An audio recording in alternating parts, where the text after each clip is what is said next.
The flyby is geared primarily towards sampling the plume of Enceladus. We'll fly by at roughly an altitude of 30 miles, which is approximately the distance between Washington, D.C. and Baltimore. We go screaming by Enceladus at speeds in excess of 19,000 miles per hour.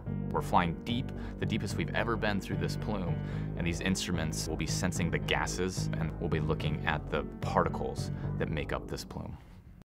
Cassini was never designed to look for life in the Enceladus ocean, but it does have powerful instruments that can be used to look for habitability. So we're looking for the conditions suitable for life. Now Enceladus is a tiny moon, but it's really intriguing. It's got this plume that is shooting out from its south pole.